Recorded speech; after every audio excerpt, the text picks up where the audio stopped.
Hoy estamos a 2 de junio.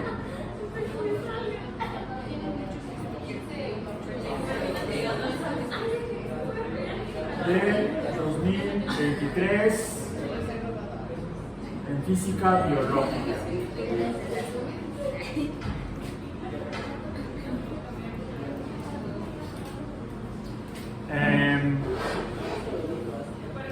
Hemos estado en las últimas semanas y días hablando de fenómenos periódicos, que son, dijimos, cosas que se repiten, son repetitivos. Por eso presentan algunas propiedades comunes. ¿Cuáles son? Esa repetición, decíamos, puede ser, tengo aquí la regla, es consecuencia de perturbaciones de objetos de materia, por ejemplo, en la naturaleza. Se perturban y entonces se producen movimientos.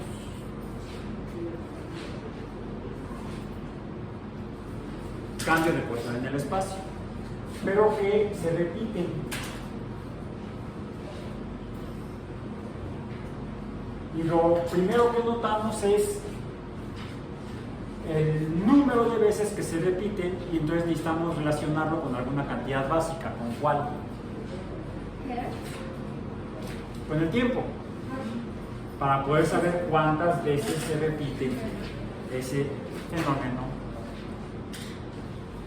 en esa cosa que sea, lo que sea, que es el tiempo. A la fecha nadie ha podido definirlo de manera definitiva, ¿no? Nosotros entendimos y definimos el tiempo como el intervalo entre eventos. Podríamos decir, de hecho, incluso el intervalo entre eventos se perturba, va, viene y regresa. Va, viene y regresa a la posición de equilibrio. ¿Bien? Entonces, esos movimientos repetitivos se caracterizan por su frecuencia. Entonces, tienen una repetitividad a la que llamamos frecuencia. Es una cantidad derivada. ¿Por qué derivada? Porque necesitamos definirla a partir de otras cantidades, cualquiera que estas sean, una de las cuales es básica o fundamental. ¿Cuál? El tiempo. El tiempo es una de las 7 cantidades básicas que define el sistema internacional de pesas y medidas. Entonces, la frecuencia que representamos con la letra nu, me quedó muy impresa nu, quién sabe qué parece. La letra nu la representamos así. Se define como el número de veces entre unidad de tiempo. Las unidades son, el número de veces es veces, precisamente, entre segundo, y por lo tanto esta unidad dijimos que se llama hertz. Por cierto, nunca he puesto el nombre, lo voy a poner. Es HZ, es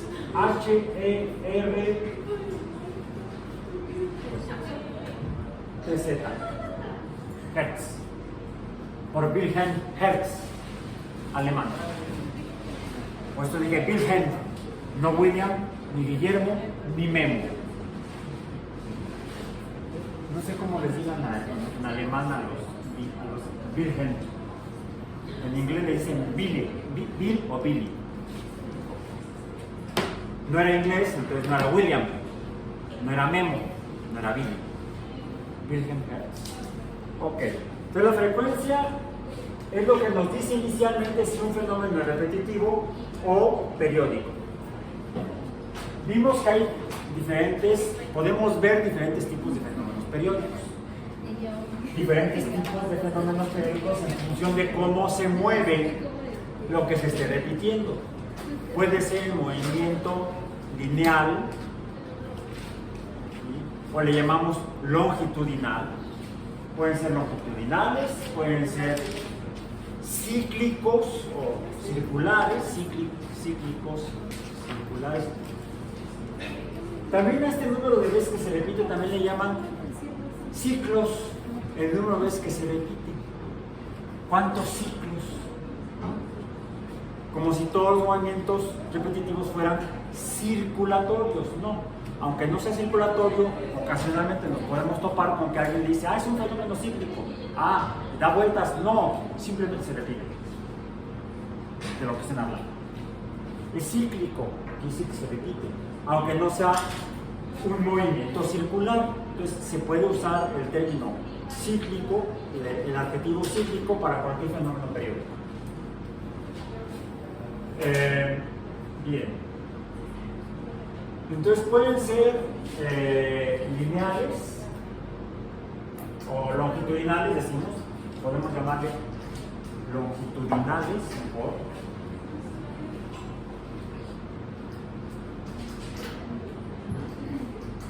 Pueden ser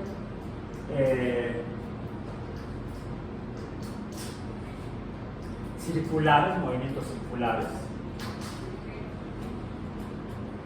Y vamos a usar otro adjetivo, pero se puede confundir, sobre todo cuando uno está en el ámbito de las ciencias biológicas, como nosotros. Circular, circulatorio. Circular se refiere a círculo, movimiento en un círculo. Yo aquí traigo una copa, podemos ver un círculo en la copa, uno en la boca de la copa y otro en el pie, o en la mano, no en el pie es todo completo. En la base de la copa tenemos aquí dos círculos. Podríamos decir que un movimiento que se dé por la boca de la copa, en cualquiera de los dos sentidos, en el sentido de las manecillas del reloj o contra el sentido de las manecillas del reloj, podríamos hablar de movimiento circular o movimiento circulatorio. Pero en términos biológicos, humanos, fisiológicos, ¿qué podemos entender por circulatorio? Como la sangre. Cómo se mueve la sangre en los vertebrados, porque solamente los vertebrados tienen ese fluido, que es un tejido semilíquido, aunque algunos tienen sangre de atole, que circula por el cuerpo del mamífero o del vertebrado, porque lo encontramos en mamíferos, lo encontramos en las aves, si algunos tienen corazón de pollo, ¿sí? Lo encontramos en los reptiles, lo encontramos en los anfibios, lo encontramos en los peces, que serían los más antiguos vertebrados, los peces. Lo encontramos en los invertebrados, la sangre, mis queridos biólogos. Sí, son experimentales. ¿Vertebrados o invertebrados? En los invertebrados. ¿Sí? ¿Seguros? A ver, recuerden a un invertebrado. Un gusanito. Es que, ¿qué tipo de gusano? Pero una lombriz podría ser. Una lombriz es un anélido, porque también le llaman gusanos, algunos que no son gusanos, a larvas de artrópodos terrestres, también les llaman gusanos. Los que se han de comer estos ojos, si es que no me creman antes. No se comerán mis anteojos, pero sí los ojos. No exactamente las lombrices, sino las larvas de las moscas, por ejemplo. La gente también les llama gusanos, pero no son como las lombrices de tierra. Eso lo aprendí en mis clases de invertebrados y en mis clases en los cursos de invertebrados, en la taxonomía de invertebrados. Las estrellas son bolas de gas quemándose en las estrellas marinas son invertebrados. Los anélidos, como las lombrices, son invertebrados. Las larvas de las moscas y las moscas son invertebrados, solo que pasan por procesos que se llaman Entre la larva y la mosca, ¿qué le sucede? La metamorfosis, como el título de esa obra de Kafka, de Franz Kafka. No sabía que fuera biólogo. Ornitólogo, no sé qué hace ¿Cómo sabemos que estudian los insectos, los invertebrados? No me acuerdo. Las arañas son invertebrados. Las arañas son invertebrados, pero no son insectos, son arácnidos. Por eso ustedes son biólogos experimentales y no biólogos generales. O sea, de biología casi no saben nada. Es lo que me pasa a mí. Me preguntan, ay, ¿qué es? No, soy biólogo. Ay, ¿qué plantita es esta? Soy biólogo, no botánico. Ay, que no saben. A ver, soy biofísico-químico. Y entonces ya no preguntan. Ya se quedan callados, ¿no? Okay. Entonces, sí, yo estudié biología experimental, pero antes de que fuera licenciatura. Era solamente un área de especialización o concentración en la licenciatura en biología en la UAM Iztapalapa. Había 6 áreas de concentración: biología experimental, biología de la reproducción, hidrobiología, ecología, botánica y zoología. De esas 6 áreas se modificaron los planes de estudio en 1985 y se crearon las actuales licenciaturas: producción animal, hidrobiología, biología experimental, y biología general, biología. Que son los que sí saben de invertebrados, de arácnidos, porque ellos sí estudian cada gran grupo del reino animalia, del reino de los animales, y entonces pueden distinguir a un arácnido de un insecto. Nosotros salimos corriendo. No voy a averiguar, yo corro. Ok, bueno, entonces, los invertebrados, como los arácnidos, como los insectos, como los anélidos, como los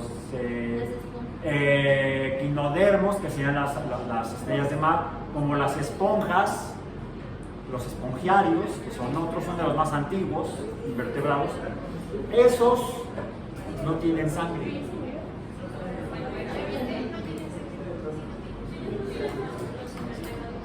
No, la sangre solamente se encuentra en vertebrados.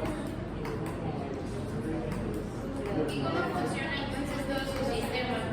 ¿Cómo transportan el oxígeno a sus tejidos, las células de sus tejidos? ¡Ah, muy bien! Así tienen millones de años haciéndolo, sin mayor problema. ¿Cómo es el mecanismo? ¿Cómo le hacen? Pues en algunos casos lo describe la termodinámica con sus leyes más simples. De donde hay más a donde hay menos. De donde hay más oxígeno a donde hay menos oxígeno, por difusión, pasa en las esponjas que viven en medios acuáticos, donde hay oxígeno disuelto en el agua, pasa a través de las membranas de las células de las esponjas, adentro de las células que respiran oxígeno, hay poco oxígeno porque lo están usando, hay menor concentración de oxígeno adentro de las células, más disuelto en el agua, en los cuerpos de agua, en el mar, la vida es más sabrosa, y pasa por difusión, de donde hay más oxígeno, donde es mayor la concentración de oxígeno en el agua marina, a donde es menor la concentración de oxígeno adentro de las células, por simple difusión a través de las membranas de las células.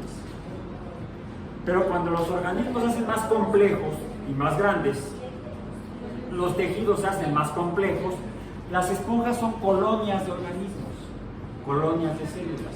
Son organismos muy interesantes desde un punto de vista biológico porque son extremadamente simples y al mismo tiempo extremadamente complejos, pero sin llegar a tener tejidos como por ejemplo tenemos en los vertebrados y en los invertebrados, posteriores a las esponjas. Por ejemplo, en los nidarios, en las anémonas de mar, que tienen además dos fases en su,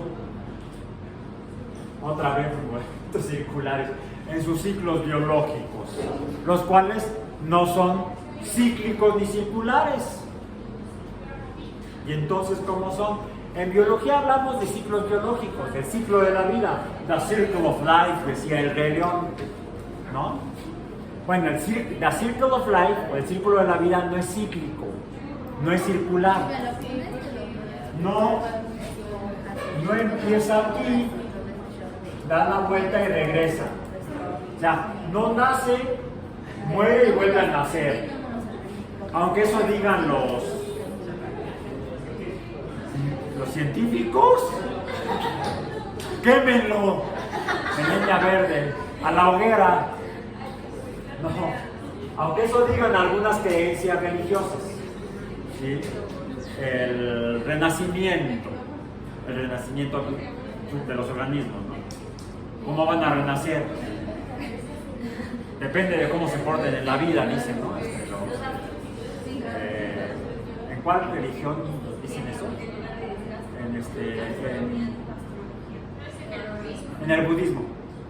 En el budismo se cree en un proceso biológico cíclico donde alguien nace, tiene su proceso de vida, muere y vuelve a nacer en un proceso circular o cíclico. No existe evidencia verificada o verificable que compruebe eso. No está científicamente comprobado.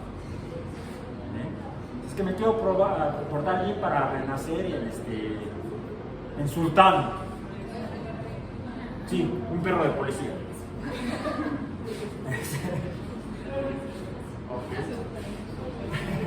Ok. Entonces, no. Los procesos biológicos, un organismo nace, crece, llega a una fase y muere. Parecería más bien como algo que podría tener forma de una onda transversal, un proceso repetitivo, pero tampoco es así. Los seres vivos no son ni así ni así, más bien son lineales, longitudinales.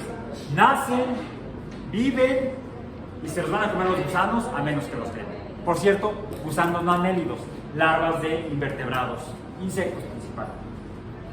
Por ahí habrá también lombrices de tierra, anélidos, que estarán comiéndose restos de los que dejan las larvas. ¿Sí? Es bella la biología. Bueno, lo hace a uno ser muy racional. Entonces, puede ser circular cuando realmente sea un círculo, no necesariamente circulatorio, porque el sistema circulatorio de los vertebrados y los organismos invertebrados sí tienen un sistema circulatorio, pero no tienen sangre.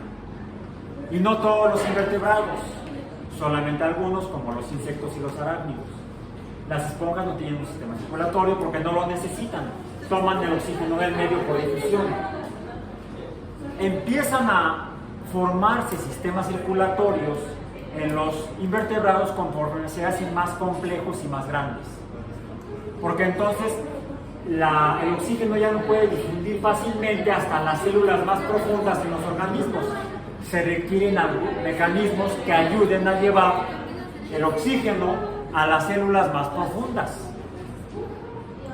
E incluso se requirió que hubiera mutaciones en los organismos que produjeran moléculas, quién sabe qué es eso, que se unieran al oxígeno y transportaran el oxígeno al interior de las células más profundas. Moléculas como la hemoglobina, que forma parte del tejido sanguíneo en los vertebrados y que no existe en los invertebrados, arácnidos e insectos. Sí tienen un sistema circulatorio, pero no tienen sangre, entre otras causas, porque no tienen hemoglobina. Sin embargo, tienen una molécula que transporta el oxígeno a las células más profundas en su organismo, que se llama hemolinfa. Hemolinfa. No es hemoglobina, es hemolinfa, es otra molécula diferente, con propiedades similares a las de la hemoglobina. Se le pega al oxígeno. Ok. Entonces, los circular y los circulatorios no siempre son círculos. Entonces, tenemos fenómenos repetitivos. Todos presentan frecuencia, todos, sean longitudinales, circulares, vamos a decir como el péndulo, que el péndulo es como un pedazo de círculo, ya lo vimos, que sería entonces oscilatorio. Pero también están los que forman ondas, como la superficie del agua cuando se perturba, que serían entonces ondulatorios.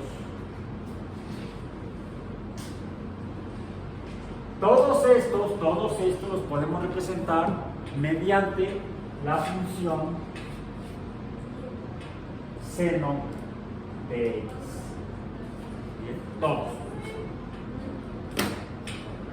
Matemáticamente podemos usar la función seno para realizar, no importa si es longitudinal, circular, oscilatorio o ondulatorio. Porque decíamos que aquí está la frecuencia. La frecuencia está aquí, multiplica a x. Ahí está, la frecuencia multiplica a x. Ahora, algo en lo que pueden variar diferentes fenómenos o repetitivos o de estos, ¿sí? Es que tanto es el movimiento, qué tan grande es el movimiento. Eso lo define la otra variable. ¿Cuál era? La amplitud, que es el coeficiente que multiplica a la función trigonométrica seno. Son estos los dos parámetros principales, son números que nos van a caracterizar cualquier fenómeno, numéricamente, cualquier fenómeno repetitivo o periódico. La amplitud y la frecuencia. Y estos, dado que son los que cuantifican el movimiento repetitivo, nos hacen evidente que hay energía en los fenómenos repetitivos. Hay dos tipos de energía, una debido a la amplitud del movimiento y otra debido a la frecuencia o rapidez del movimiento. Finalmente puedo ver que es una especie de rapidez. La rapidez será longitud entre tiempo, no tiene dirección, es una cantidad escalar, la frecuencia es una cantidad escalar, como la rapidez. Entonces podemos interpretarlo como rapidez. ¿Qué tan rápido se repite? ¿Qué tan rápido gira? ¿Qué tan rápido se estira y se contrae? Por ejemplo, los fenómenos de la contracción muscular son fenómenos repetitivos longitudinales. Son ondas longitudinales. ¿Cómo se mueven los gusanitos, las lombrices de tierra? Las lombrices de tierra no se mueven como los gusanitos, algunos gusanos, invertebrados de otros grupos, como los que llaman gusanitos medidores. Esos forman ondas transversales. Y recordemos que podemos hablar de ondas longitudinales, pero casi siempre cuando hablamos de ondas, luego imaginamos o visualizamos o vislumbramos los fenómenos ondulatorios transversales. Porque atraviesan la línea de equilibrio. ¿Ok? Aquí el movimiento de equilibrio sería a partir de aquí, de equilibrio.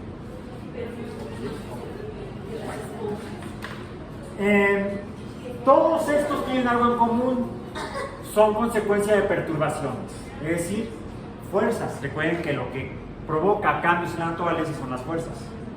Entonces, cuando una fuerza provoca una perturbación en un algo, muy probablemente produzca un fenómeno periódico, como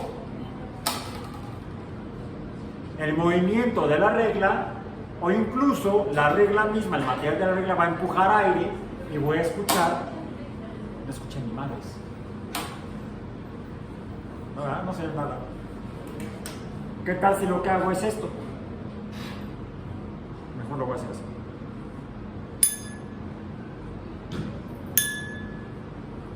¿Qué fue la actividad que hicieron la semana pasada aquí en el laboratorio? Compararon cómo varía la repetitividad o la frecuencia de vibración, pero también les vamos a llamar vibraciones, las vibraciones también, good vibrations, las vibraciones, pero las vibraciones podemos interpretarlas como oscilaciones o como fenómenos longitudinales como el sonido. El sonido. Bien. Entonces yo perturbo la copa y va a provocar que el vidrio de la copa empiece a moverse, empiece a oscilar como si fuera una campana, pero no la copa completa. El material que conforma a la copa, el vidrio, vibra dentro de sí mismo. Y ese movimiento pequeño del vidrio empuja el aire y es lo que yo escucho como onda longitudinal, que empuja el aire que entra a mi oído interno hasta que se topa con el tímpano, que es como el cuero de un tambor. Y ese se empieza a mover como el cuero de un tambor. Empieza a oscilar como si fuera un péndulo. ¿Sí? Entonces, toda perturbación provoca ondas. Ya habíamos visto que cuando yo perturbo la cabeza de este cerillo, ¿qué sucede? Algo le pasa. A esto le llamo luz. Cuando perturbo la parafina de esta vela, provoco que emita luz. Entonces la luz es consecuencia de perturbaciones en la materia. Puede ser sólida como la cabeza del cerillo,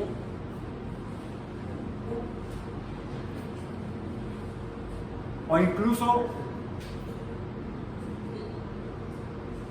realmente, ¿qué ocurrió? Parafina líquida. De hecho, lo que produce la luz en la vela no es la parafina sólida de la vela. Esta, recordemos, que en A y en Nu, Ni, en la A, en la amplitud del fenómeno periódico y en la frecuencia del fenómeno periódico, en ambos hay energía, porque estos son capaces de producir cambios en la naturaleza. ¿Cuál cambio? El cambio de posición del aire y entonces se desplaza, sonido, ondas mecánicas, o cambio en la naturaleza esto era azul, ahora está negro, esto era café, ahora está negro, ha cambiado, fue perturbado, fue transformado, hubo energía. Entonces, cuando se perturba esto, emite luz, y la luz misma presenta las propiedades de los fenómenos periódicos repetitivos. ¿Cuáles son esas otras propiedades? Las ondas dijimos que se pueden repetir, ¿no? Y vamos a poner ahora con rojo. ¿Cuáles son esas repetitividades? ¿Qué les sucede? Se desvían. ¿Cuál es el primer tipo de desviación? ¿Cuál? La reflexión, cuando chocan, cuando lo que está en movimiento colisiona con otra cosa y cambia su movimiento. Entonces sería primero la reflexión. Hay otro tipo de desviación, ¿cuál fue? La refracción.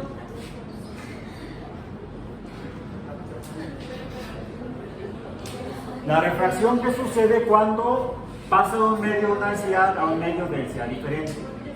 Sucede con todas las ondas, sean mecánicas como el sonido, o sean de luz. Eso es lo que hace que cuando pasa la luz a través del vidrio, lo que está del otro lado se vea diferente, porque la luz se ha desviado. Depende de la densidad de la diferencia de densidades entre los materiales a través de los cuales pasa la luz. Primero pasa por el aire, luego pasa por el material de la lente, le llamamos, donde se desvía por esa diferencia de densidades y también por el ángulo con el cual llega la onda, como en el caso de la reflexión. Esta dijimos que esta depende o está en función de el ángulo, mientras que esta está en función del ángulo, luego también de la diferencia de densidades. ¿Ok? La refracción. ¿Cuál otra propiedad teníamos? Dijimos que tenía. Desviación por contacto, que era Pues aquí está por la reflexión. Ya está. absorción. Bueno, para que veamos la onda, tiene que pasar por la materia. Y esa es, de hecho, esa es la primera propiedad, la transmisión.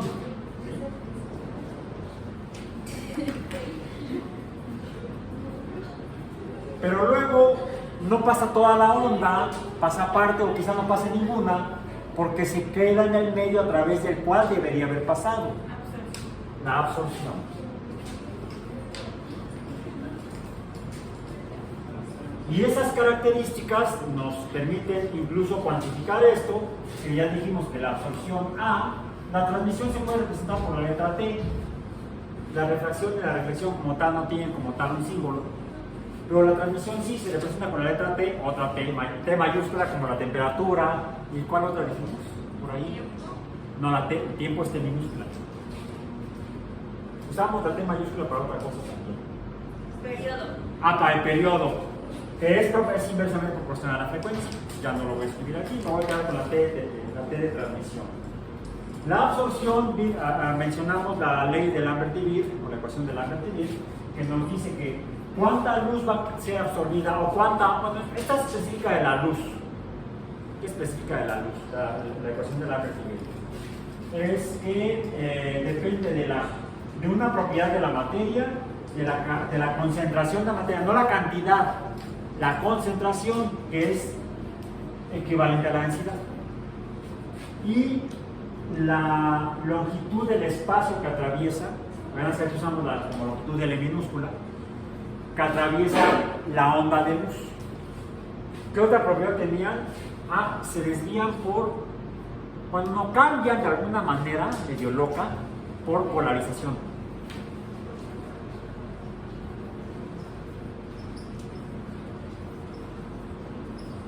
Pero esto es solamente característico de la luz. Esto es solamente para la luz. Igual esto es solamente para la luz. La absorción de las ondas mecánicas no se describe por la ecuación de Lambert-Divide, aunque es parecido. Es parecido, pero no aplica directamente la ecuación de Lambert-Divide. Ok. Ya listo terminar en 20 minutos más tarde. Ok. Bueno.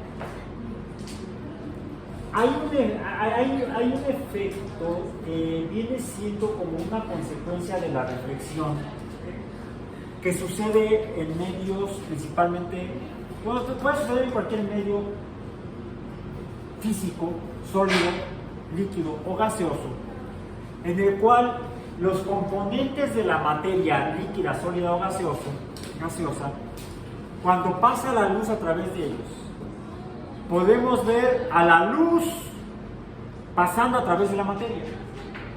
Cuando normalmente, yo traigo aquí esta lamparita, voy a ver mejor. Voy a apagar la luz para precisamente hablar de la luz.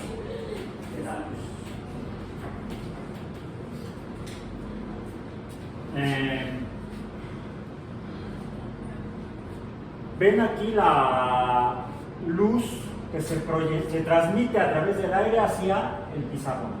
Se refleja en el pizarrón y va hacia sus ojos. Por eso la pueden ver. Si no se reflejara, no la podrían ver. Otra forma en la que la pueden ver, una ventaja de esta es que no es tan intensa como la de la otra lámpara que traía, la que los dejaba así como. Esta no los va, sí la pueden ver un poco más fácilmente y no se quedan totalmente lampareados. Aquí la están viendo por transmisión, pasa a través del aire y llega a sus ojos. ¿Sí?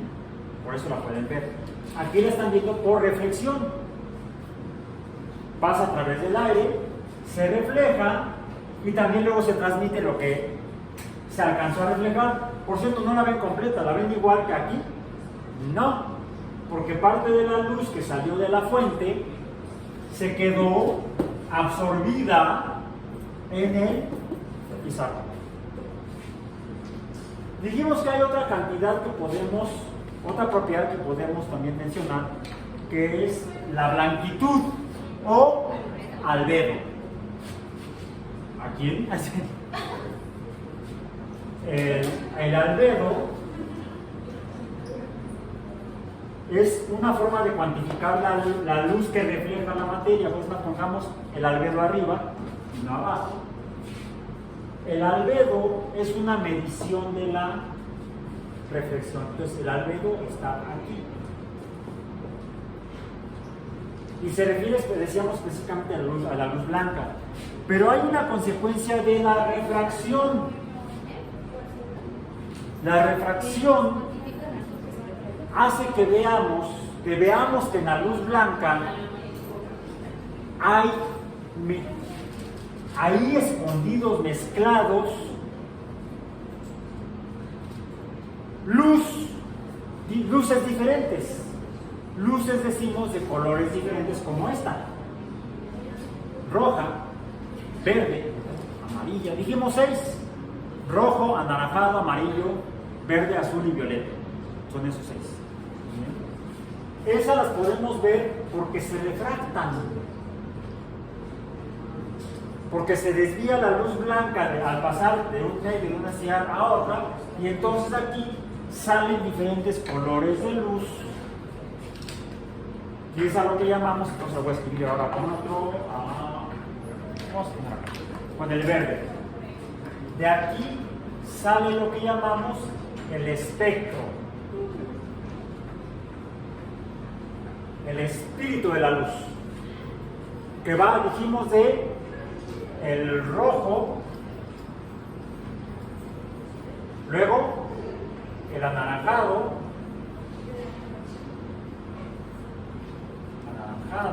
luego el amarillo, luego el verde, luego el azul y luego el violeta. Nos quedamos con el modelo de 6, violeta.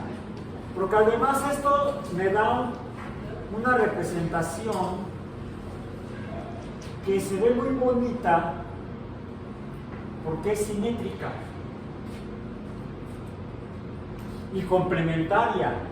Tenemos el amarillo, vamos en orden. Tenemos el rojo, lo voy a poner con letras mayúsculas, el rojo, luego voy a ir en el sentido de las manecillas del reloj, o sea, para acá, hacia acá. Rojo, después del rojo sigue el anaranjado, lo voy a poner con la inicial en inglés, porque si no lo se va a confundir con el amarillo, si pongo la A. Entonces mejor le ponemos orange, orange cruje. Luego sigue el amarillo, sería en inglés yellow. Luego el verde. No me conviene usar la V porque también violeta también es con V. Entonces le pongo green, G. Luego la A de amarillo y anaranjado, mejor uso la P de blue. Pistas de blue. Sí, es de su época, ¿verdad?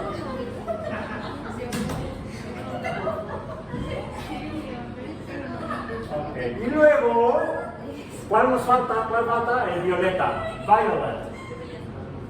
Como la hija de Los Increíbles. Violeta, ¿no? Sí, yo también he visto las películas de Disney. También vi a las pistas de Disney. Ok, bueno. Son complementarios. E incluso en artes gráficas, en dibujo y pintura, uno encuentra que hay 3 colores primarios. ¿Cuáles son? El rojo, el amarillo y el azul. Fíjense, están en estos 3 y entre ellos se encuentran los secundarios. Porque amarillo y azul da verde, azul y rojo da violeta y rojo y amarillo da anaranjado. Así no nos perdemos, que es como se veía en el disco cromático de Barbie, o el que podemos encontrar en las papelerías o en las tiendas de arte. Ok. ¿Qué diferencia hay en estos términos? Con el color, con los diferentes colores de la luz que están adentro de la luz blanca, vamos a decir, los colores que existen en la luz blanca. Que de repente me ilumina tu celular. Sí, no te preocupes, ¿no? Déjala así.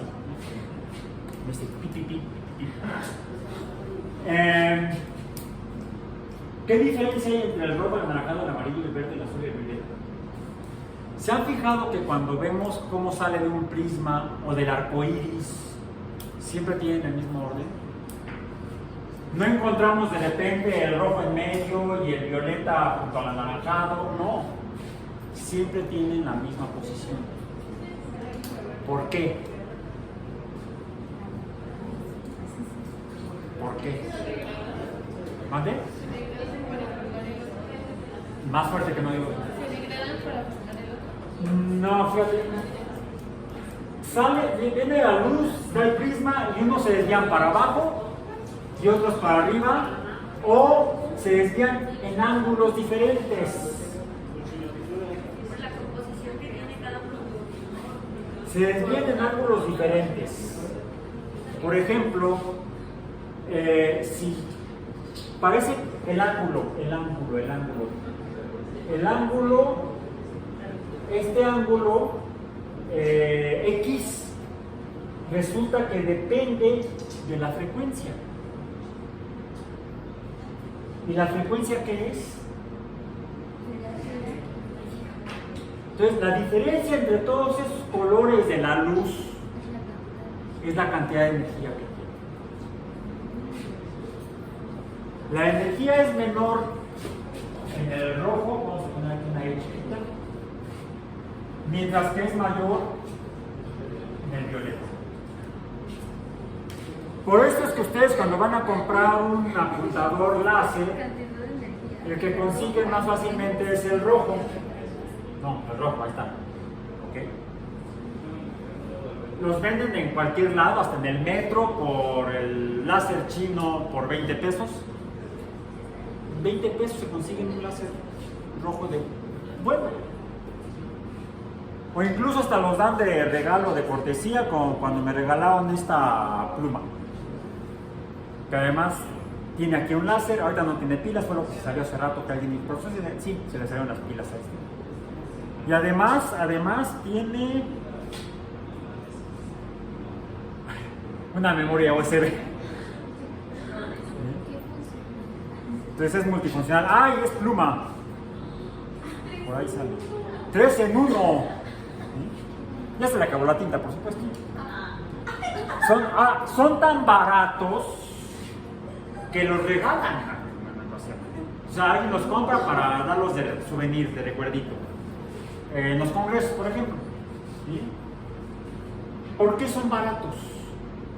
Porque no hay que meterle mucha energía para que produzcan algo. Es más, también es multifuncional. Es una lámpara, cuando se va la luz puedo iluminar más o menos. Cuando se va la luz, no. Pero puedo iluminar cuando está oscuro. Puedo usarlo como apuntador. Bueno, aquí podemos ver la amplitud, la frecuencia, la energía, la reflexión, bla, bla, bla, bla. O cuando ya de repente ya no funciona, podemos ver la amplitud, la frecuencia, la reflexión. Este es un apuntador mecánico. Y también veo que se le pegó a alguien. También tiene aquí otra cosa. Luego lo vamos a ver. Tiene 1, 2, 3, 4 funciones diferentes. También, y me lo regalaban aquí en la universidad. Fue recuerdo, no me acuerdo qué cosa. Universidad Autónoma Metropolitana. Vas a ver el tiempo, no lo puedo ver. Sí, fue aquí en Iztapalapa. Mande. Entonces eso explicaría por qué la luz que luego definen como luz negra, que es como luz violeta, es más cara o tiene procesos que son más Y te puede caros. dejar ciega. O te puede provocar cáncer de piel. Mucho cuidado con la luz negra que se ve violeta, porque hay otra luz invisible que es emitida por esa fuente de esa luz que llama negra, que es violeta, que está más allá del violeta, ultravioleta. UV. Las máquinas para secar las uñas, como el gel, ¿es ese mismo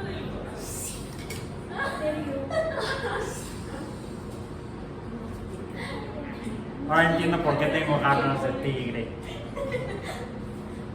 Sí.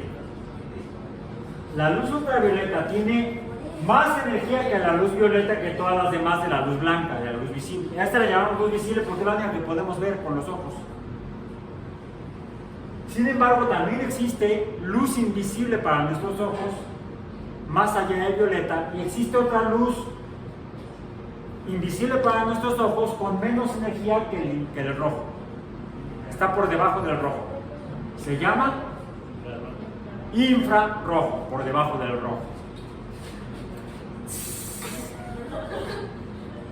Y R, infrarrojo. ¿Bien? Tiene menos energía que la luz visible. Aún así, puede provocar cosas.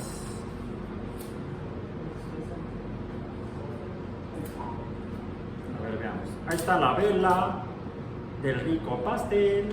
No, aquí no hay pastel. Aquí no tenemos la pura vela. Vela. Vela. Vela. Vela. Vela. Ok, ahí está la vela. ¿Puedo ver luz amarilla? ¿Puedo ver luz azul? ¿Cuál tiene más energía? La amarilla. La azul tiene más energía que la amarilla.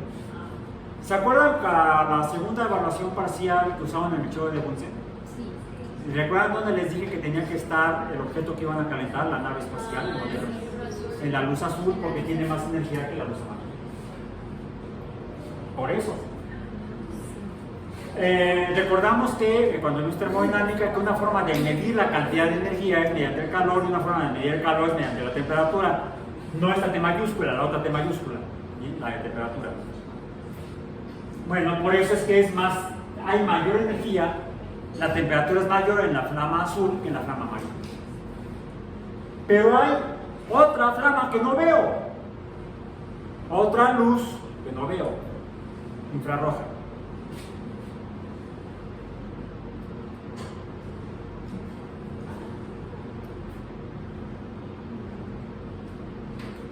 Puede realizar trabajo. Por ejemplo, si tiene una temperatura, tiene una cantidad de energía o calor que ya lo vimos. Por eso no debo poner la mano acá arriba. Y bueno, la puedo poner más acá arriba que acá abajo. Bueno, entonces, el rico pastel. Bien. ¡Ay! Me cayó la cera caliente en la mano. Sentí el calor, pero no alcanzó a quemarme porque es menor la temperatura que la de la infrarroja, que de la amarilla, que de la azul. ¿Está? Pecata minuta. Ok. Bueno. Estamos entonces hablando y viendo la energía de la luz. Déjenme ver. Decía yo, hay otro fenómeno que se debe a la reflexión de la materia que conforma a la materia. Incluso cuando paso la luz blanca a través de la copa, no puedo ver exactamente cómo pasa la copa, tampoco la luz roja. Veo que pasa a través de la copa, pero no la veo ni siquiera en el vídeo. Ahí veo cómo la desvían. ¿Cómo la desvían? Se está refractando, porque pasa a través del aire, pasa a través de la luz. Pero fíjense, de la luz roja ya no salen otros colores de luz. De la luz blanca por refracción salen estos 6. De la luz roja ya no salen otros. La luz roja sí es una luz, un color de luz. Por eso decimos que la luz roja es monocromática. La luz blanca es policromática. No porque sea el poli, tampoco es del agua. Es porque son muchos colores de luz los que forman la luz blanca. La luz roja, la azul, la violeta, estas son monocromáticas. Tienen la misma energía. La violeta tiene la misma energía, diferente al azul, diferente a las demás. La energía es proporcional a la frecuencia de la onda. ¿Qué sucede si junto a esta pasa otra onda con una menor amplitud pero que tiene la misma frecuencia? La onda roja tiene menos energía que el azul, por eso lo hice así. ¿Okay? Bueno, lo voy a hacer aunque sea con la verde, aunque la verde tendría menos. Bueno, es más, lo voy a hacer. ¿Qué sucede si pasa una verde y una roja y la verde pasa por aquí? La verde tiene más energía de amplitud que la roja, tiene más energía de amplitud que la roja. Y si tuvieran la misma frecuencia, lo que sucede es que cuando ondas que tienen la misma frecuencia se encuentran como esas, por cierto, esto que dibujé no es totalmente cierto en cuanto al color, porque en cuanto al color, la onda roja sería así.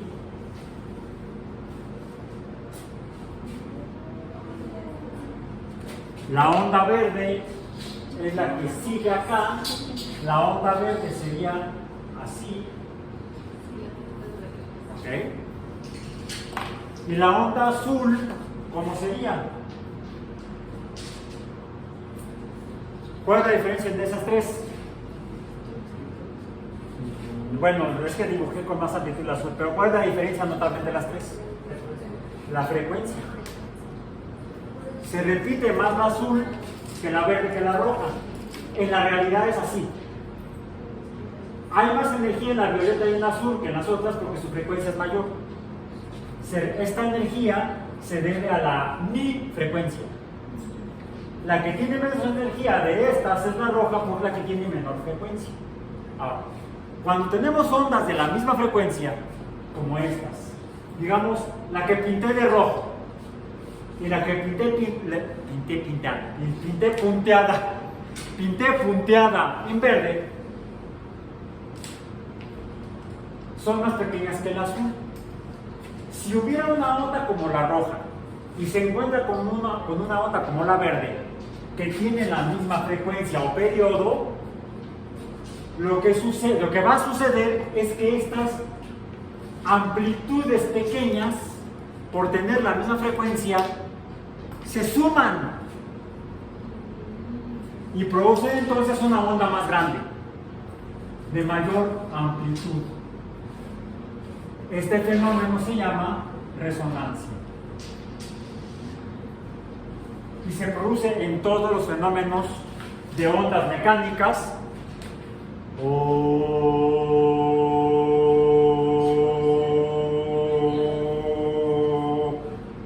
y logro empañarla. Bueno, deberé de vibrar. Si logro que vibre mi voz con la frecuencia de vibración de la copa, ya tendría que ser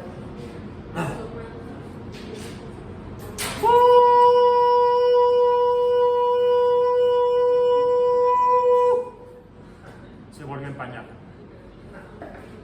No, necesitaría que mi voz vibrara con la misma frecuencia con la que vibra la copa. Mi voz no es así, no es tan tipluda, no es tan tipluda. ¿Okay?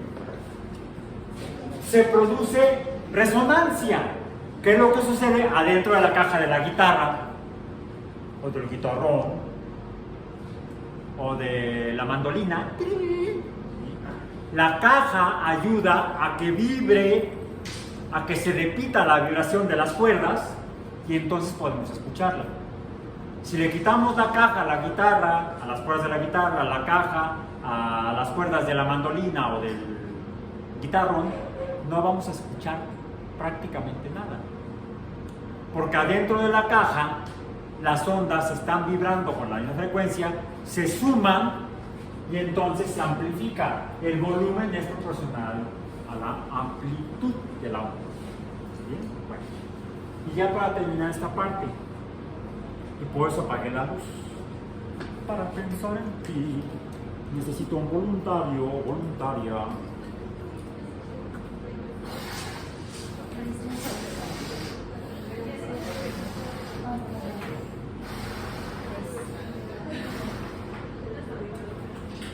La luz es producto de perturbaciones. Híjole, ya salió el sol, se secó la lluvia y mucha araña. ¡Wow!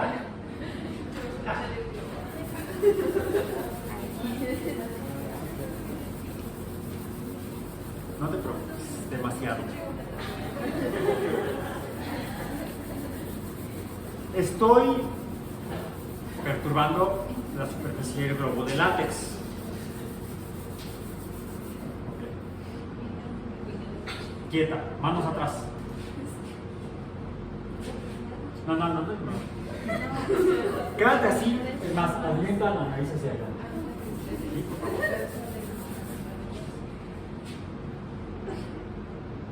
¿Sentiste algo? No. Ay, ya se nubló. Bótate la gorra, que no nos estorba la visera. Menos más que la visera y no la visera. Sí, el acento sí tiene importancia. La tilde.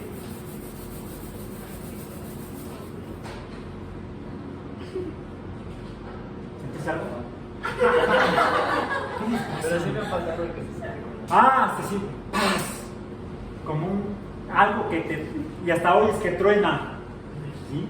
Y cuando está suficientemente oscuro, hay poca luz en el ambiente, puede ver uno una luz, como una chispa. Es como la estática en el Esa es otra cosa. ¿Sí? No, pero vemos luz, pero la luz es consecuencia de algo que pasa del globo a la piel. ¿Sí? Que sería más o menos lo que va a pasar si lo logro.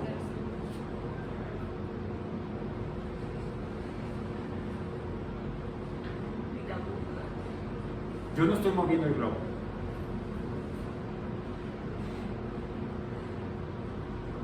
¿Ven cómo tiende a acercarse? Ahí está.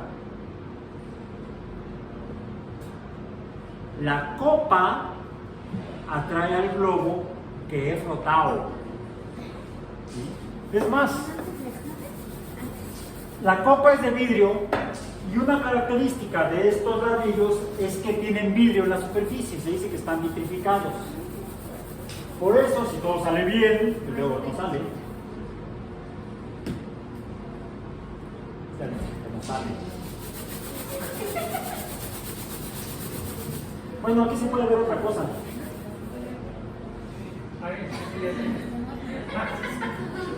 Atrae a mi cabello. El globo flotado atrae al cabello. ¿Sí? Ya, la flotación del globo provoca movimiento en el cabello. La copa provoca el movimiento en el globo flotado. Se pegan, tienden a unirse. ¿Sí? Incluso debería...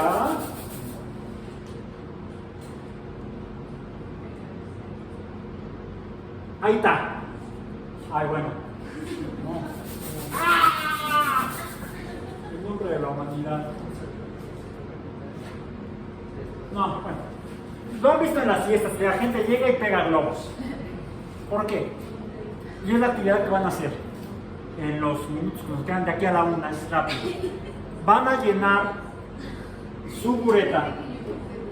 Bueno, van a poner la bureta en el soporte, la pinza, bla, bla, bla, la punta para abajo, le van a poner agua, les voy a dar unos globos, también les llevan una pipeta de vidrio. Debajo de la bureta pongan el vaso, porque van a poner agua en la bureta y luego la van a abrir, para que no se derrame en la mesa el agua, mejor que se derrame en el vaso. Van a frotar el globo que les di en un momento, y en otro momento van a frotar la pipeta de vidrio y la van a acercar aquí no va a ser por goteo como en la actividad anterior, va a ser el chorrito del agua que sale de la punta de la bureta, y van a acercar la varilla de vidrio frotada. Bueno, háganlo antes, primero sin frotar, globo y pipeta, y lo acercan al agua. Luego frotan globo o pipeta y separados, primero uno y luego el otro, los acercan al chorro de agua. Y observen qué sucede, porque de eso vamos a hablar el próximo lunes. Por hoy terminamos mi rollo, pasamos a su actividad.